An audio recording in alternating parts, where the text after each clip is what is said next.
Hello साथियों, मैं नवनीत मिश्रा स्वागत करता हूं एक बार फिर आपके अपने चैनल एग्जाम सिटी में। कलम से युद्ध की ओर सभी भावी शिक्षक और शिक्षिकाओं का आपके अपने चैनल एग्जाम सिटी में बहुत बहुत स्वागत और अभिनंदन है। साथियों, जैसा कि आप लोगों को सभी को पता है कि जो सीटेट प्रीवियस ईयर के क्वेश्चन पेपर्स हैं, ठीक है, पेपर्स हैं, तो उनको सॉल्व कर रहे हैं हम लोग। और 2019 आज सीटेट जुलाई वाला सेट, ठीक है, सेट सॉल्व करेंगे। पहला होता है आपका, ठीक है, पहला पेपर जो है उसको सॉल्व करते हैं, फिर उसके बाद सेकंड। ऐसे करते हैं हम बैक करके 2012 तक जाएंगे। सभी पेपर जो सॉल्व करेंगे, पहले सीडीपी कर लेते हैं, उसके बाद फिर हिंदी मैथ्स एसएसटी वगैरह ये साइंस इनके कर लेते हैं। तो चलिए शुरू करते हैं। आज का पहला क्वेश्चन देख लेते हैं क्या है इस पेपर सेट का। तो पहला क्वेश्चन है आपका, निम्नलिखित संरचनाओं में से शिक्षा का अधिकार अधिनियम 2009 किसकी वकालत करता है? जो शिक्षा का अधिकार अधिनियम 2009 है, ठीक है, तो वह किसकी वकालत करता है? राइट टू एजुकेशन एक्ट 2009 किसकी वकालत करता है या किसको महत्व देता है, ये आपको बताना है, ठीक है। तो आपका पहला ऑप्शन है समावेशी शिक्षा, दूसरा है पृथक्करण, तीसरा है मुख्य धारा शिक्षण और चौथा है आपका एकीकृत शिक्षा, ठीक है। तो आपको पता होना चाहिए कि आरटीई जो है वो किसको, ठीक है, किसकी वकालत करता है? तो समावेशी शिक्षा, सबको साथ लेकर चलने की, ठीक है, इंक्लूसिव एजुकेशन, सबको एक साथ लेने की लेकर चलने की शिक्षा की वकालत करता है, ठीक है।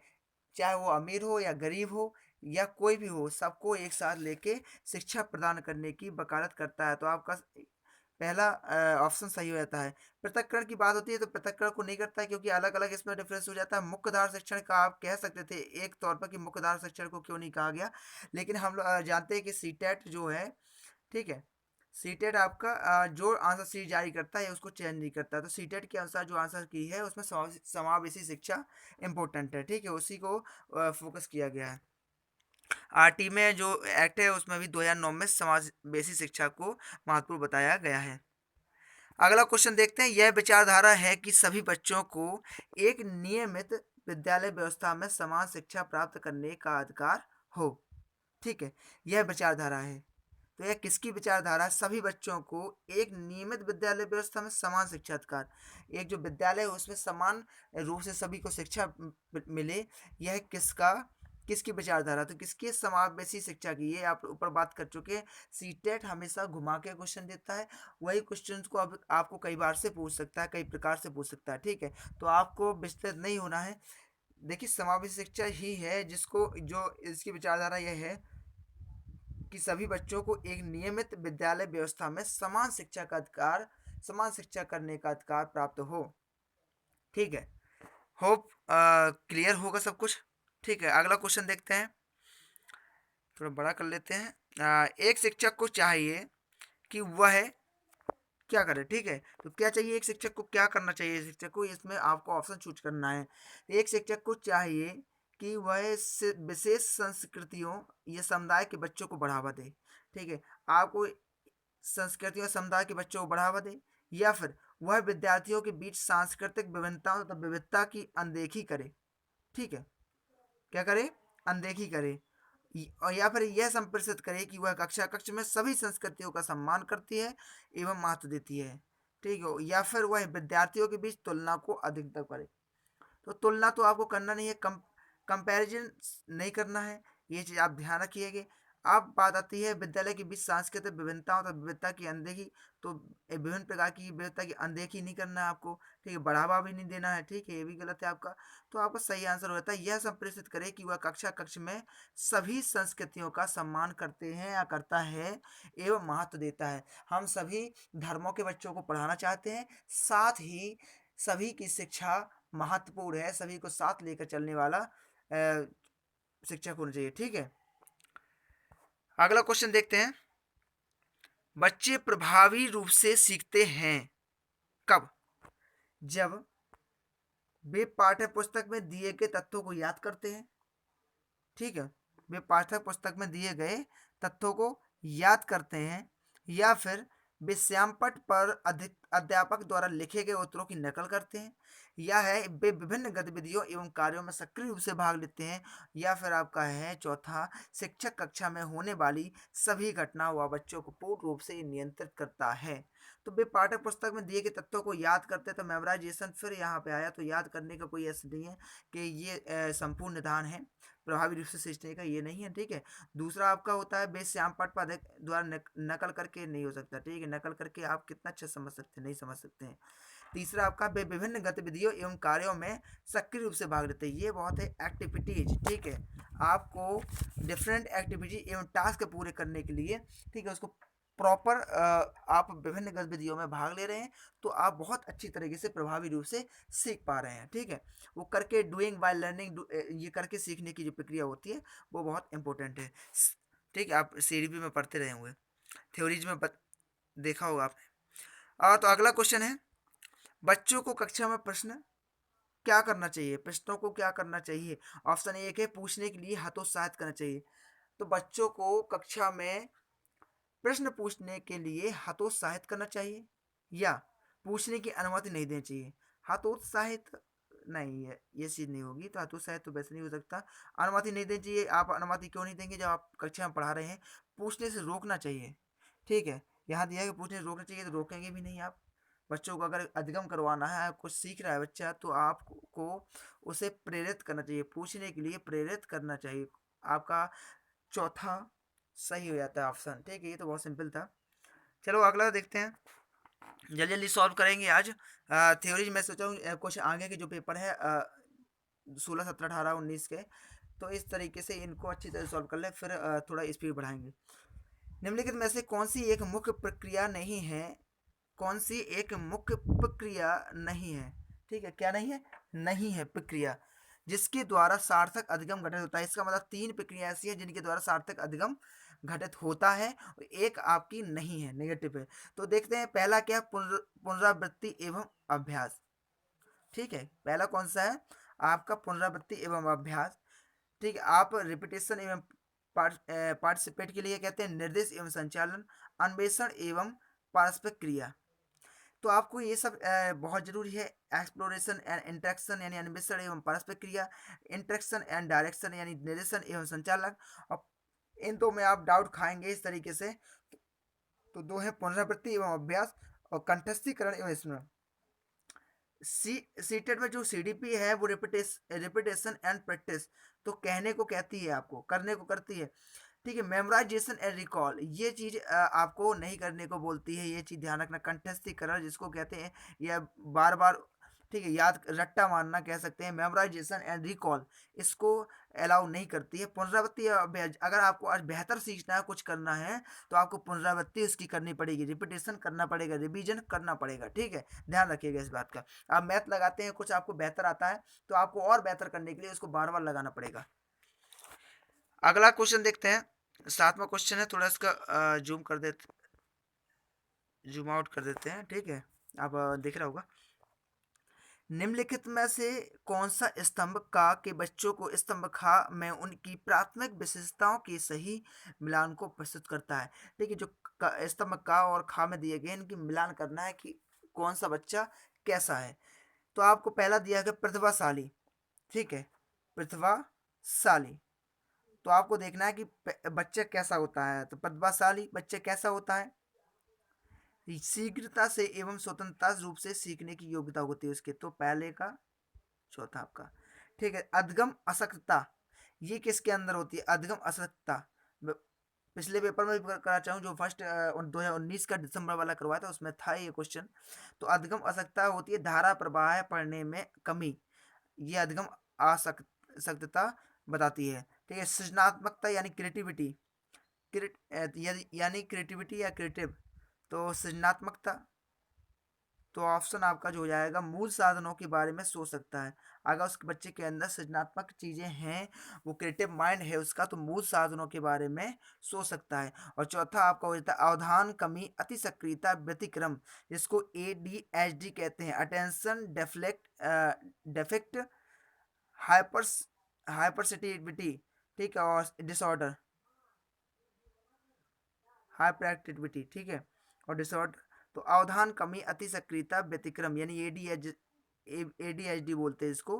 वो कैसे, उसमें क्या होता है, उसमें आसानी से विचलित होने की आदत हो जाती है। बच्चा यहाँ खेल पढ़ेगा नहीं, यहाँ वहाँ खेलेगा, आप पढ़ाने की कोशिश करेंगे तो वो उसका दिमाग कहीं और भागेगा। तो ये चीज़ होती है। बाकी आपने ये देख लिया, तो इसको मिलान करना होता है सबसे बड़ी चीज़। तो पहला आपका डी, फिर दूसरा A B C, ये किस में है, आपका पहला है। तो डी आप देख लीजिए, ए के बाद कुछ नहीं है, तो पहला आपका सही हो जाता है इसके बाद। ठीक है, आपको वहाँ तो आप मिला लेते सही से, लेकिन नीचे में प्रॉब्लम हो जाती है, तो सही ऑप्शन को ही चूज करें। देख लें पहले ध्यान से। अगला क्वेश्चन देखते हैं, बच्चों की गलतियाँ।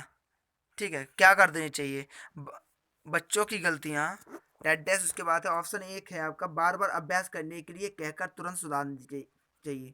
तो तुरंत नहीं सुधार सकते, बार बार अभ्यास करके बच्चों की गलतियाँ नहीं सुधारी जाती। आपको सीखना होगा, वो अपने मन से सीखेंगे, तब तक कुछ नहीं हो सकता है। ठीक है, दूसरी चीज़ है अधगम का एक भाग है, बच्चों की गलतियाँ अधगम का एक भाग है तथा उनके विचारों में एक अंतर्दृष्टि देती है। यही आंसर आपका सही होता है, अधगम का एक भाग है तथा उनके विचारों में एक अंतर्दृष्टि देती है। बच्चे जब तक गलतियां नहीं करेंगे तब तक सीखेंगे नहीं, यह एक अधगम का भाग है। तो ऑप्शन आपका दूसरा सही हो जाता है। अगला क्वेश्चन है, मूल्यांकन को शिक्षण अधिगम प्रक्रिया का एक भाग होना चाहिए, केवल नंबरों के संदर्भ में करना चाहिए, वस्तुनिष्ठ प्रकार के लिखित कार्यों पर आधारित होना चाहिए, या फिर आपका होता है कि एक अलग गतिविधि के रूप में लेना चाहिए। तो आपका जो ऑप्शन है पहला सही है, शिक्षण मूल्यांकन को शिक्षण अधिगम प्रक्रिया का एक भाग होना चाहिए। मूल्यांकन को शिक्षण अधिगम प्रक्रिया का भाग होना चाहिए, क्योंकि समय समय पर आप मूल्यांकन बहुत जरूरी है। आप बच्चे का जो आप लोग देखते हैं, जब आप कोचिंग ट्यूशन पढ़ते हैं तो हर सैटरडे आपका पेपर करवाया जाता है, क्योंकि वो चीज़ हो जाती है कि आपका ये एक मूल्यांकन हो जाता है कि आपने कितना सीखा। जो यूनिट टेस्ट वगैरह होते हैं आप लोगों के कॉलेज में, वो भी इसी को दर्शाते हैं कि आपने कितना सीखा, जिससे एकदम से कोई प्रॉब्लम नहीं होती है पढ़ने में, ना मूल्यांकन करने में। ठीक है, तो मूल्यांकन बहुत जरूरी है, शिक्षा अधिगम प्रक्रिया का एक भाग होना चाहिए। यह हमेशा आपको समय समय पर कराया जाए। ठीक है, अगला क्वेश्चन देखते हैं, संरचनात्मक दृष्टिकोण के अनुसार अधिगम है, कैसा है, संरचनात्मक दृष्टिकोण के अनुसार। ठीक है, कंस्ट्रक्टिविस्ट फ्रेम। ऑप्शन एक है आपका, एक निष्क्रिय एवं व्यक्ति परक प्रक्रिया है। दूसरा है आपका जानकारी के अर्जन की प्रक्रिया है। तीसरा आपका है अनुभव के परिणाम के रूप में व्यवहार में एक परिवर्तन होने की प्रक्रिया है। और चौथा आपका ऑप्शन दिया गया है, एक सक्रिय एवं सामाजिक प्रक्रिया है। तो संरचनात्मक दृष्टिकोण के अनुसार अधिगम एक सक्रिय एवं सामाजिक प्रक्रिया है। सक्रिय इसलिए है क्योंकि आप जब तक सक्रियता से कोई काम एक्टिव होकर नहीं करेंगे तो वह अधिगम आप नहीं कर सकते। ठीक है, दूसरी चीज़ सामाजिक प्रक्रिया इसलिए है क्योंकि सभी लोग सीखते हैं, समाज में व्याप्त होती है ये चीज़, और सब लोग सीखते हैं तो देख देख कर हमारे अंदर भी एक प्रेरणा जागृत होती है। तो यह एक सक्रिय एवं सामाजिक प्रक्रिया है। ठीक है, आई होप सब कुछ क्लियर हो रहा होगा। आप लोग बताइएगा जरूर, अगर आप कुछ कोई डाउट्स हो तो आप कमेंट सेक्शन में जाकर बताइए, डाउट्स क्लियर होंगे आपके सभी। मैं बारी बारी से सबके जो कमेंट्स होते हैं तो उनको पढ़ता हूँ। ठीक है, और उनको कोशिश करूँगा कि आपकी जल्दी सॉल्व करूँ कमेंट्स की जो प्रॉब्लम्स हैं। ठीक है, और सेशन को लाइक कर दीजिए यार। ठीक है, अगला क्वेश्चन देखते हैं आपका, जब शिक्षक को विद्यार्थियों एवं उनकी योग्यताओं के बारे में सकारात्मक विश्वास होता है तब विद्यार्थी निश्चिंत हो जाते हैं, अतः सीखने के लिए किसी भी तरह का प्रयास करना बंद कर देते हैं, या फिर आपका है का उस विद्यार्थी का उत्साह भंग हो जाता है अतः वे दबाव में आ जाते हैं, या फिर तीसरा आपका ऑप्शन है किसी भी रूप में प्रभावित नहीं होते हैं, और चौथा आपका सीखने के लिए उत्सुक एवं प्रभावित हो यानी प्रेरित होते हैं। ठीक है, तो आप क्या होंगे, जब बच्चों शिक्षक को विद्यार्थी एवं उनकी योग्यताओं के बारे में सकारात्मक विश्वास हो जाता है तो बच्चे सीखने के लिए उत्सुक होंगे और प्रेरित हो जाएंगे, क्योंकि टीचर को भी पता हो गया कि बच्चा सीखना चाहता है तो वो भी प्रेरित करेंगे, जिससे बच्चा प्रेरित होगा और सीखने के लिए उत्सुक हो रहेगा हर समय कुछ नया। ठीक है, अगला क्वेश्चन देखते हैं, शिक्षक एक शिक्षक बच्चों को प्रभावी रूप से समस्या का समाधान करने में सक्षम बनाने के लिए किस तरह से प्रोत्साहित कर सकती है। ठीक है, तो पहला आपका है पाठ्य पुस्तक से एक ही प्रकार के प्रश्नों के उत्तर के अभ्यास के लिए उन्हें पर्याप्त मात्रा में अवसर प्रदान करें करके, या फिर दूसरा आपका है पाठक पुस्तक में दी गई सूचनाओं के कंठस्थीकरण पर बल देना। फिर यहाँ पर आया आपका, ठीक है, रिकॉल करने के लिए जो आया मेमोराइजेशन रिकॉल, इसको तो हम ख़त्म ही कर देते हैं। आप जानते हैं कि ये तो अलाउ ही नहीं है सीडीपी में। और तीसरा आपका है बच्चों को समस्या के बारे में सहजानुभूत अनुमान लगाने एवं बहु विकल्पों को देखने के लिए प्रोत्साहित करना। ठीक है, बच्चों को समस्या के जो बारे में है उनको सहजानुभूत अनुमान लगाने लगाने एवं बहु विकल्पों को देखने के लिए प्रोत्साहित करना चाहिए। ठीक है, और विकल्प देख लीजिए कि और अच्छे विकल्प क्या हो सकते हैं। ठीक ठीक जिसी प्रकार जैसे आप इसमें करते हैं कि आपको अगर पता है कि दूसरा ऑप्शन सही हो सकता है, लेकिन हम और अच्छे देखेंगे, हो सकता है चौथा आपका और इससे अच्छा सटीक आंसर हो। ठीक उसी प्रकार बच्चों को समस्या के बारे में सहजानुभूत अनुमान लगाने एवं बहु विकल्पों को देखने के लिए प्रोत्साहित करके उनको सक्षम बनाया जा सकता है। अगला क्वेश्चन देखते हैं, वह विधियां जिनके द्वारा प्रयोग में विद्यार्थियों की स्व पहल व प्रयास शामिल है। वह कौन सी विधियां हैं जिनके प्रयोग में विद्यार्थियों की स्व पहल व प्रयास शामिल है, निम्न में से किसका उदाहरण है। ठीक है, यह किसका उदाहरण है आपको बताना। पहला ऑप्शन है आपके पास निगमनात्मक विधि, दूसरा है अधिगमकर्ता केंद्रित विधि, तीसरा है आपका परंपरागत विधि, और चौथा आपका है अंतर्वैयक्तिक बुद्धि। तो 13वें का आपका दूसरा आंसर सही हो जाता है अधिगमकर्ता केंद्रित विधि। ठीक है, अधिगमकर्ता केंद्रित विधि, केंद्रित विधि। ठीक है, अधिगमकर्ता केंद्रित विधि। तो केंद्रित विधि क्या है। अब पहले क्या होता था कि जो पहले टीचर जो होता था, टीचर हमेशा केंद्र में होता था, टीचर केंद्र में होता था और बच्चे बाहर। ठीक है, अब क्या होता है, अब क्या होता है आपका कि टीचर जो है वो बाहर होता है और बच्चे केंद्र में होकर सीखता है। अधिगम जो करता है वो केंद्र में होता है, इसलिए अधिगम केंद्रित विधि होती है। ठीक है, अगला क्वेश्चन देखते हैं, नीचे लिखी हुई स्थिति किस सिद्धांत को दर्शाती है। जो आपके नीचे स्थिति लिखी हुई है वह किस सिद्धांत को दर्शाती है। थोड़ा जूम आउट कर लेते हैं, हल्का सा प्रिंट में प्रॉब्लम है। ठीक है, नीचे लिखी हुई स्थिति किस सिद्धांत को दर्शाती है, ये लिखा है। तो पूरा पैरा पढ़ते हैं। जो विद्यार्थी अच्छा प्रदर्शन नहीं कर पाते हैं वे महसूस करते हैं कि वे पर्याप्त रूप से अच्छे नहीं हैं और हतोत्साहित महसूस करते हैं, तब उनमें बिना प्रयास के कार्य को आसानी से छोड़ देने की संभावना है। यह किस स्थिति को दर्शाते हैं कि उसकी कौन सी समस्या है। संज्ञान एवं संवेग संबंधित नहीं है। ठीक है, यह आनुवांशिकता एवं पर्यावरण अलग नहीं है, और तीसरा आपका आनुवांशिकता एवं पर्यावरण संबंध नहीं है, और चौथा आपका संज्ञान एवं संवेग अलग नहीं है। आपको चकित करने के लिए दो ऑप्शन ये दिए गए हैं। पहले आप ऑप्शन पढ़ के उसको पढ़िए कि एक बार दोबारा कि क्या लिखा हुआ है, उसके बाद सॉल्व करिए। आनुवांशिकता और पर्यावरण का तो कोई मतलब ही नहीं है, उन्होंने तो दे दिया है, कथन दे दिया है, आपको लगाते हुए हो सकता है ये हो, चलो ठीक है, लेकिन इनका कोई महत्व नहीं है, इसमें इसका कोई प्रावधान नहीं है। उसे जो पूछा है क्वेश्चन ने वो आपको बताना है। तो आपका क्या होगा, संज्ञान एवं संवेग अलग नहीं है। चौथा आपका सही हो जाता है, संज्ञान एवं संवेग अलग नहीं है। हर जगह आपका संज्ञान और संवेग दोनों जगह इमोशंस भी हर कॉग्निटिव के जो कॉग्निशन के साथ काम करते हैं। ध्यान रखिए, अगर आपका आपके जो जी घबराना या कुछ ऐसी प्रॉब्लम हो जाती है परीक्षा देते देते वक्त, तो धड़कने बढ़ जाती है, तो ये भी आपका संवेग ही है। ठीक है, जो प्रभावी होता है और आपका पेपर बिगड़ जाता है। तो दोनों एक दूसरे अलग नहीं है, ये एक दूसरे पर प्रभाव डालते हैं। ठीक है, अगला क्वेश्चन देखते हैं। 15वां क्वेश्चन आपके पास है, निम्नलिखित में से कौन प्राथमिक समाजीकरण माध्यम है।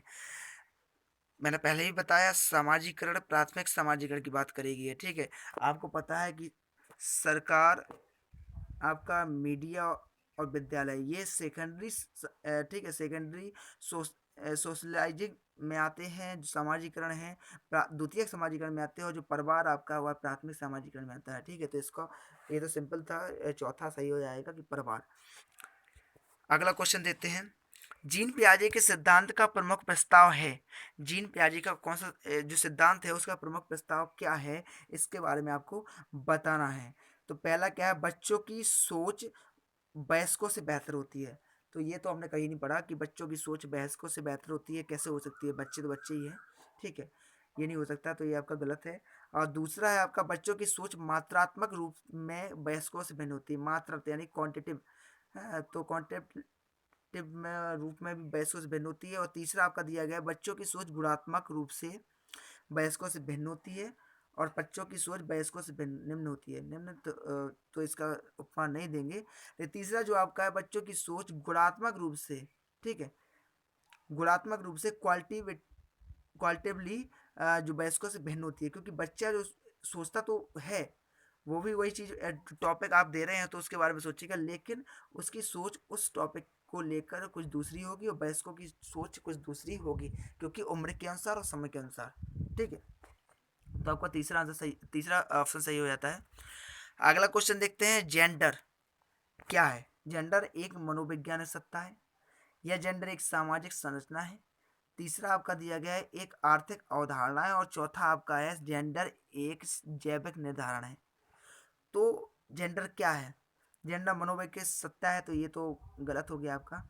ठीक है, एक सामाजिक संरचना है, ध्यान रखिए, जेंडर एक सामाजिक संरचना है, तो ये ऑप्शन आपका सही होता है, जेंडर एक सामाजिक संरचना है। ये क्यों है? आर्थिक अवधारणा तो जो गलत है ही है। एक जैविक निर्धारण हो सकता था, ठीक है, एक जैविक निर्धारण हो सकता था कि अगर यहाँ पर पूछा होता सेक्स, सेक्स क्या है, तो सेक्स एक जैविक निर्धारण है। अगर सेक्स से पूछा होता कि सेक्स क्या है, तो हो जाता कि सेक्स एक जैविक निर्धारण है। अगर आप लिंग से पूछते हैं तो जैविक निर्धारण आता है, और जेंडर से पूछते हैं तो यही जेंडर, क्योंकि समाज ने बनाया है कि लड़के ये कर सकते हैं, लड़की ये कर सकती है। ठीक है, लड़के रो नहीं सकते, लड़कियां, ठीक है, लड़कियां रो सकती हैं, लड़के झाड़ू नहीं लगाएंगे। ये सब समाज ने बनाया, तो ये एक सामाजिक संरचना है, ये जेंडर एक आपकी सामाजिक संरचना है। ठीक है, आई होप क्लियर हो रहा होगा सब। अगला है आपका, निम्नलिखित में से कौन विकास के व्यापक आयामों की पहचान करता है? तो निम्नलिखित में से कौन विकास के व्यापक आयामों की पहचान करता है? तो विकास के व्यापक आयामों की पहचान कौन करता है, ये आपको बताना है। ठीक है, तो संवेगात्मक, बौद्धिक, आध्यात्मिक एवं स्व, ठीक है, इनके बारे में आपको बताना है। दूसरा आपका ऑप्शन है शारीरिक, व्यक्तित्व, अत्यात्मिक एवं संवेगात्मक। तीसरा आपका है सामाजिक, शारीरिक, व्यक्तित्व और स्व, और चौथा है आपका है शारीरिक, संज्ञात्मक, सामाजिक और संवेगात्मक। तो निम्नलिखित में से कौन विकास के व्यापक आयामों की सही पहचान करता है? सही पहचान कौन करता है? PCSC, आप इस तरीके से सीख सकते हैं। ठीक है, PCSC, इस 4 प्रकार होते हैं, इसके 4 प्रकार बताए गए, यानी physical, cognitive, social and emotional. तो आपके 4 होते हैं, PCSC, इस तरीके से आप इसको सीख सकते हैं। तो ये 4 होते हैं, लाइन से होते हैं, क्योंकि पता है कि आपको पहले शारीरिक विकास होगा, फिर संज्ञानात्मक, और उसका सामाजिक, और उसका संवेगात्मक। ठीक है, आई होप क्लियर होगा ये। बताइएगा अगर कोई कमेंट सेक्शन में जरूर कि कोई समस्या होती है तो आप लोग ये क्लियर की जाएगा। बुद्धि के बारे में निम्नलिखित कथनों में से कौन सा सही है? तो पहला आपका है बुद्धि अनुभव के परिणाम के रूप में व्यवहार में एक अपेक्षाकृत स्थायी परिवर्तन है। ठीक है, या फिर बुद्धि एक अनुमानसिक विशेषक है जिसमें मानसिक गतिविधियां जैसे स्मरण एवं तर्क शामिल है। ठीक है, और तीसरा आपका है बुद्धि बहु या आयामी है जिसमें बुद्धि परीक्षणों के द्वारा पूर्ण रूप से परमेय न की जाने वाली कई योग्यता शामिल है। या फिर आपका चौथा है बुद्धि अविसारी है। ठीक है, अविसारी रूप से सोचने की योग्यता है। तो बुद्धि अनुभव के परिणाम के रूप में व्यवहार में एक अपेक्षित स्थायी परिवर्तन है, स्थायी परिवर्तन नहीं है, यह कभी बदल सकता है, आपकी बुद्धि कभी भी विकसित हो सकती है। दूसरा आपका है बुद्धि एक अनुमानसिक विशेषक है जिसमें मानसिक गतिविधियां जैसे स्मरण एवं तर्क शामिल है, ये काफी हद तक सही हो सकता था, लेकिन बुद्धि बहुयामी है। ये आपको मैंने परसों भी बताया था कि बुद्धि क्या है, बहुयामी है। जब फर्स्ट पेपर हम सॉल्व कर रहे थे ये क्वेश्चन आया था, बुद्धि बहुयामी है। ठीक है, और इसमें जिसमें वृद्धि बुद्धि परीक्षणों के द्वारा पूर्ण रूप से परमेय न की जाने वाली योग्यता शामिल है, उनको पूर्ण रूप से परमेय नहीं किया जा सकता है।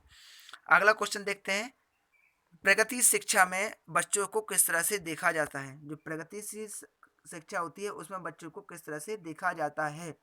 तो प्रगतिशील कक्षा में बच्चों को किस तरह से देखा जा सकता है? इसका पहला आपका ऑप्शन है निष्क्रिय अनुकारकों के रूप में।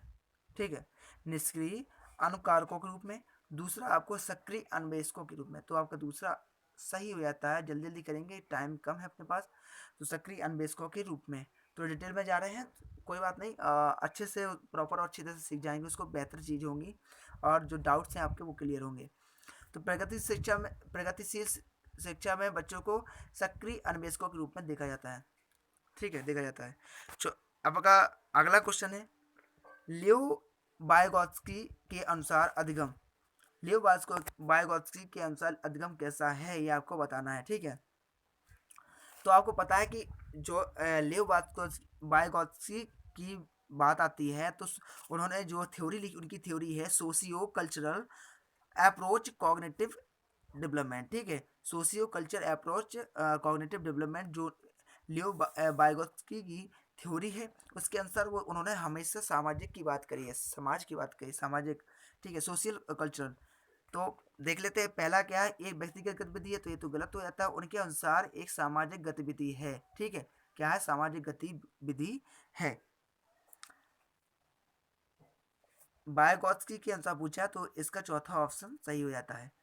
अगला क्वेश्चन देखते हैं, 22वां निम्नलिखित में से कौन सा पूर्व क्रियात्मक अवस्था काल के बच्चों को विशेषित करता है। तो पूर्व क्रियात्मक, ठीक है, पूर्व क्रियात्मक अवस्था काल के बच्चों को विशेषित करता है कौन सा ऑप्शन।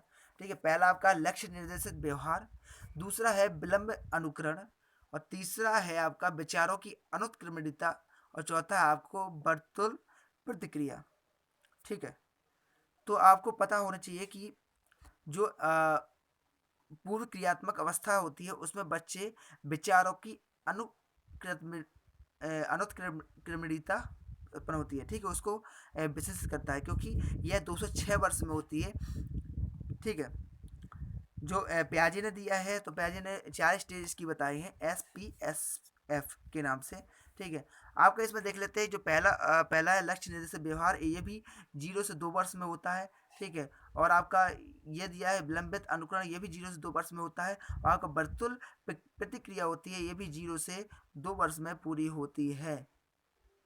ठीक है, 2 वर्ष में पूरी होती है, तो आपका हो जाएगा, या जिसको बोलते हैं SP, इससे याद कर सकते हैं, प्याजे की है, जीन प्याजे, तो SPCF, या इसको फुल फॉर्म आपका बोल सकते हैं इसको, some people can't focus, some people can't focus. तो ये जीन प्याजे की है, इसके द्वारा आप अच्छे से उसको सीख सकते हैं। ठीक है, अगर उसकी बात होती है, तो 7 से 11 वर्ष में होती है, जो विचारों की अनुक्रमिता होती है। तो अगला क्वेश्चन देखते हैं, 23वां क्वेश्चन है, बच्चों और उनके अधिगम के संदर्भ में निम्नलिखित कथनों में से कौन सा सही है। बच्चों और उनके अधिगम, ध्यान रखना। पहला ऑप्शन है आपका, बच्चों को सीखने के लिए अविरत तथा सीखने की लिए उनकी सक्षमता केवल आनुवंशिकता के द्वारा पूर्व निर्धारित है। दूसरा आपका है, बच्चों की सामाजिक आर्थिक पृष्ठभूमि उनकी प्रेरणा एवं अधिगम सक्षमता को निर्धारित व सीमित करती है।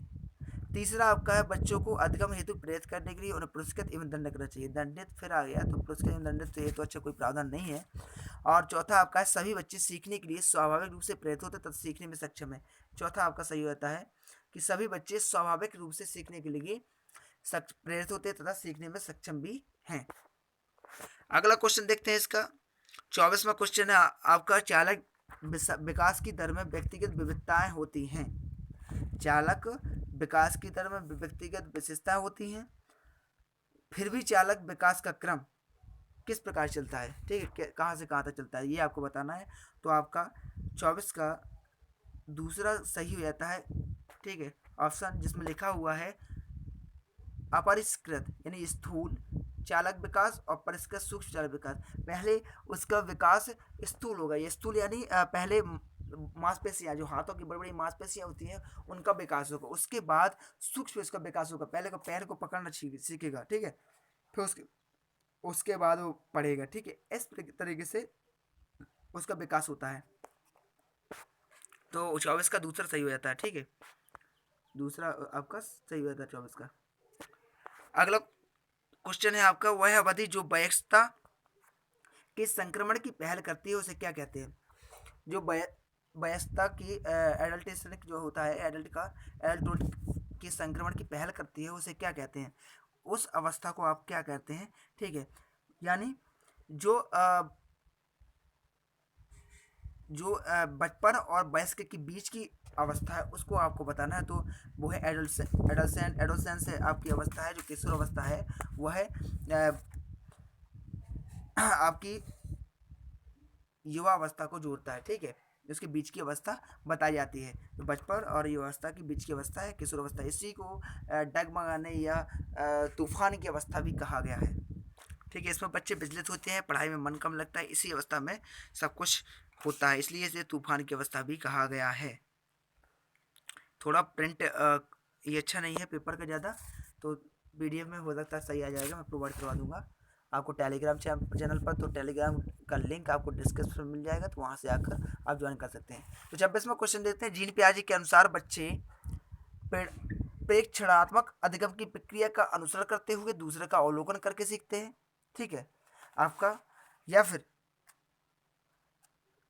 को जीन पियाजे के अनुसार बच्चे को उद्दीपन अनुक्रिया संबंधों के सावधानीपूर्ण नियंत्रण के द्वारा एक विशेष तरीके से व्यवहार करने के लिए अनुबंधित किया जा सकता है। या तीसरा आपका है को पुरस्कार एवं दंड के सिद्धांतों का प्रयोग करते हुए विशिष्ट तरीके से व्यवहार करना एवं सीखना सिखाया जा सकता है। या चौथा है जीन पियाजे के अनुसार ज्ञान को सक्रिय रूप से संचरित करके जैसे दुनिया में व्यवहार कौशल का प्रयोग करते तथा अन्वेषण करते हैं। ठीक है, तो आपका 26 का चौथा हो जाता है ज्ञान को सक्रिय करके। उसको आप जब तक सक्रिय नहीं करेंगे तब तक आप बच्चे ज्ञान को सक्रिय रूप से संचित करते हैं, जैसे से वो दुनिया का व्यवहार कौशल का प्रयोग करते हैं तथा अन्वेषण करते हैं। ये जीन पियाजे ने कहा है। तो जीन पियाजे के अकॉर्डिंग था। अगला क्वेश्चन है मौखिक संवाद जो बच्चे अपने आप से करते हैं उन्हें लियो वाइगोत्स्की क्या कहते हैं। जो लियो वाइगोत्स्की हैं उनके अनुसार वो क्या कहते हैं कि मौखिक संवाद जो बच्चे अपने आप से करते हैं उनको उसको क्या कहते हैं। तो मौखिक संवाद या अपने आप में बातें करना, या व्यक्तिगत चर्चा, या व्यक्तिगत वार्ता, या प्राइवेट स्पीच जो है उनको हम प्राइवेट स्पीच के तौर पर देखते हैं। ठीक है, या व्यक्तिगत वार्ता। अगर हम जब खुद से बात करते हैं कि ये नहीं नहीं नहीं, ये जब पेपर के टाइम पे बैठे होते तो कहते हैं कि पेपर के टाइम पर भी कि ये होगा, इसका पहला होना चाहिए, नहीं ऐसा तो नहीं, इसका दूसरा हो, चलो मैं ध्यान नहीं है मुझे। तो इस तरीके से ये व्यक्तिगत वार्ता होती है। ठीक है, तो बायोगॉस्की इसको मौखिक संवाद को जो होता है, तो बायोगॉस्की इसको व्यक्तिगत वार्ता कहते हैं। ठीक है, अब और ये अहम केंद्रित वार्ता ये भी बताई गई है ये। ठीक है, ये दी है आपकी पियाजे ने। तो जीन पियाजे ने जो दी है वो अहम केंद्र वार्ता होगी। इन्होंने इसका ज़्यादा कुछ महत्व नहीं बताया, लेकिन बायोगॉस्की इसकी बहुत ही विस्तृत चर्चा करते हैं और बहुत महत्वपूर्ण बताते हैं इसको। ठीक है, जो व्यक्तिगत वार्ता होती है। अगला क्वेश्चन देखते हैं। 28वां क्वेश्चन आपके पास खिलौने, पहनावे की वस्तुएं, घरेलू सामग्रियां, व्यवसायों एवं रंगों को विशिष्ट लिंग के साथ संबंधित करना क्या प्रदर्शित करता है। आप जब कोई वस्तु या घरेलू सामग्री या व्यवसाय या रंग को आप किसी विशिष्ट लिंग के साथ प्रयोग करते हैं कि ये भाई ऐसा रंग, गोरा रंग लड़कियों बस का होता है, लड़कों का नहीं होता है। या फिर ये जीन्स लड़के बस पहन सकते हैं, लड़के नहीं पहन सकते हैं। या ये चीज़ लड़कियां बस पहनेगी, लड़का नहीं पहनेगी। ये सब चीज़ें क्या होता है, ये एक रूढ़िवादिता को बढ़ावा देता है। ठीक है, आपके स्टेरियोटाइपिंग को बढ़ावा देता है, जेंडर स्टेरियोटाइपिंग को, या फिर जेंडर रूढ़िवादिता को। ठीक है, बढ़ावा देता है, लिंग रूढ़िवादिता कह सकते हो उसको। तो आपका पहला सही हो जाता है। अगला क्वेश्चन देखते थे। एक प्रारंभिक कक्ष में एक बच्ची अपने साथ जो अनुभव लाती है उसकी उपेक्षा करना चाहिए। जो प्रारंभिक कक्ष होता है, टीचर के सामने एक बच्ची अपने साथ जो अनुभव लाती है उसको क्या करना चाहिए आपको, एक एज अ टीचर आपको देखना है। ठीक है, उसी हिसाब से ऑप्शन को टिक करना है। तो क्या करना चाहिए उसको, उसकी उपेक्षा करना चाहिए। उपेक्षा क्यों करना चाहिए भाई, पढ़ा रहे हैं आप, उन पर ध्यान नहीं देना चाहिए, ये भी आपका गलत है। उन्हें शामिल कर उनका संचय करना चाहिए। ठीक है, यही आपका सही आंसर हो जाता है कि उन्हें शामिल कर उनका संचय करना चाहिए। उन्हें अस्वीकार करना चाहिए तो गलत हो गया आपका। ठीक है, अगला क्वेश्चन है आपका, लास्ट क्वेश्चन है, ध्यान से देखिएगा। एक बच्चा तर्क प्रस्तुत करता है कि हिंज, ये आप जब, ठीक है, जब कोलबर्ग की थ्योरी पढ़ेंगे तभी आप इसको समझ पाएंगे। ठीक, उसको थ्योरी पढ़ना बहुत जरूरी है। इस बार तो मैं थ्योरी नहीं करवा पाया हूँ, लेकिन अगली नेक्स्ट सीटेट में विस्तृत आपको क्लासेस होंगी जो थ्योरीज पर होगी। फिर उसके बाद हम लोग प्रैक्टिस सेट करेंगे और साथ ही साथ ये प्रीवियस ईयर की पेपर भी करेंगे। ठीक है, तो इस बार देख लेते हैं, लेकिन कोशिश करता हूँ कि आपको जो चीज़ होती है वो आपको बिल्कुल एकदम क्लियर हो जाए। तो आपका तीसरा, एक बच्चे तर्क प्रस्तुत करता है। हिंज, हिंज कौन है, हिंज एक मानव है या इंसान है जिसको अपनी थ्योरीज में कोलबर्ग ने एक व्यक्ति के तौर पर प्रयोग किया है, ठीक है। तो आपको ये चीज़ ध्यान रखनी है। एक बच्चा तर्क प्रस्तुत करता है कि हिंज को दवाई की चोरी नहीं करनी चाहिए,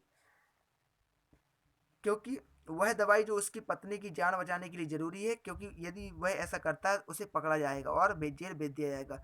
जेल भेजा नहीं गया है या इसमें लिखा होता है कि चोरी करने पर जेल भेजा था, तो ये अलग चीज़ आती है।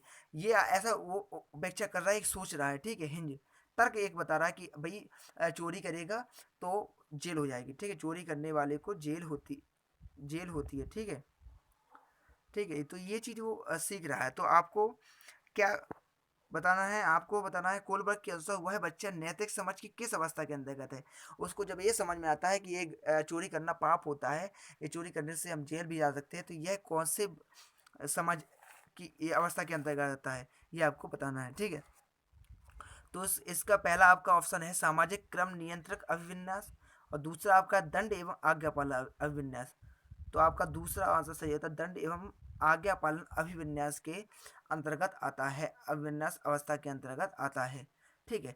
तो इतने क्वेश्चन थे। आई होप आपको सभी क्वेश्चन पसंद आए होंगे, और आई होप सभी आपके जो डाउट्स होंगे वो क्लियर होंगे। तो अगर आप हमारे चैनल पर नए हैं तो चैनल को लाल बटन दबाकर सब्सक्राइब कर दीजिए, साथ ही बेल आइकन को प्रेस कर दीजिए जिससे आगे आने वाली वीडियो को नोटिफिकेशन आपको समय पर मिलता रहे। और वीडियो को आप लोग लाइक कर ही देते हैं, नहीं किया हो तो कर दीजिए और दोस्तों के साथ शेयर कर दीजिए। सभी को लाइए, आप लाइव आइए यार, परमानेंट लाइव नहीं आते हैं, नोटिफिकेशन भी आपको मिल जाता है टाइम पर, फिर भी आप लोग लाइव नहीं आते हैं। और सभी लोग वीडियो को पूरा देखिए, क्योंकि मैं बहुत टाइम देखता हूँ तो आप लोग का चेक करता हूँ कि वीडियो आप लोग पूरा नहीं देखते हैं। तो वीडियो को पूरा देखते हैं तो मैंने सलाह हूँ, अगर आप अभी सीटेड नहीं भी दे रहे हैं, या जो बंदा सेकेंड सेमेस्टर में है, तो उसको मैं भी बताना चाहूँगा कि वो भी अपनी तैयारी अभी से जारी रख दे, क्योंकि आपको भी अगली बार इन्हीं के साथ बैठना है। तो ठीक है, तो इससे और अच्छी चीज़ हो जाएगी, आपकी पकड़ अच्छी मजबूत हो जाएगी CDP में, ठीक है। इसकी गारंटी है, तो CDP आपकी मजबूत करवा दूंगा, ठीक है। और बाकी चीज़ भी देख लेंगे, तो सभी लाइन से देखते जाते हैं। तो थैंक यू सो मच। फिर मिलते हैं नई वीडियो के साथ, नए चीज़ के साथ। जब तक के लिए धन्यवाद आपका। जय हिंद, जय भारत, अपना ख्याल रखिएगा।